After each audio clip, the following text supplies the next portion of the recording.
নিউজিল্যান্ডকে দ্বিতীয় ওয়ানডেতে হারিয়ে সিরিজের সমতায় ফিরেছে বাংলাদেশ। শেষ ওয়ানডে চট্টগ্রামে, যেখানে টাইগারদের বড় বড় অনেক জয়ের ইতিহাস আছে। সাগরিকার উইকেট ব্যাটিং সহায়ক, তাই ব্যাটাররা দায়িত্ব নিয়ে খেললে সিরিজ জয় অসম্ভব না বলে মনে করেন মিনহাজুল আবেদিন নান্নু। এবং এই কন্ডিশনটাই কিন্তু কনসিস্টেন্ট ভালো খেলা একটা প্লেয়ারের জন্য কিন্তু ভেরি ডিফিকাল্ট।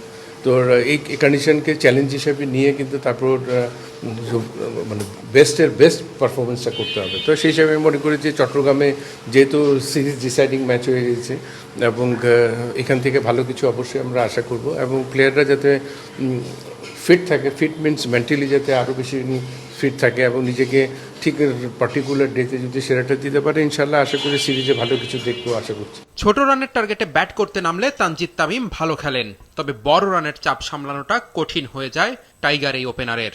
তারপরও সাম্প্রতিক সময়ে টপ অর্ডার ভালো করছে। এই মুহূর্তে টাইগার পেসাররা দুর্দান্ত ফর্মে আছে, বিশেষ করে নাহিদ রানা আছেন সেরা ছন্দে। টিম ম্যানেজমেন্ট একটা প্ল্যান দেয়, তারপরে কিন্তু পুরোপুরি কিন্তু সেলফ অ্যাসেসমেন্টে কিন্তু ব্যাটিং করতে হয়। তো ব্যাটসম্যানদের কিন্তু ওইভাবে আগাতে হয়। আমার মনে হয় যে তানজিদ তামিম আজকে অনেক দিন ধরে খেলে যাচ্ছে, অনেকগুলি ম্যাচ খেলে ফেলছে অলরেডি, দুই ফর্মেটে T20 বলেন, ODI বলেন।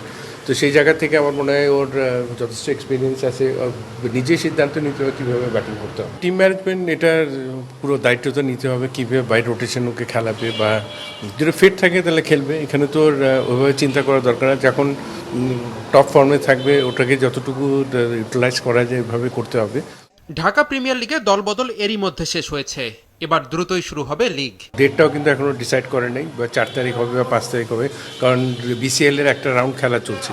তো প্লেয়ারদের ফিটনেস লেভেলটা কোন দিকে আছে সব কিছু নিয়ে রিপোর্ট নিয়ে তারপরে ডেটটা ফিক্স করা হবে।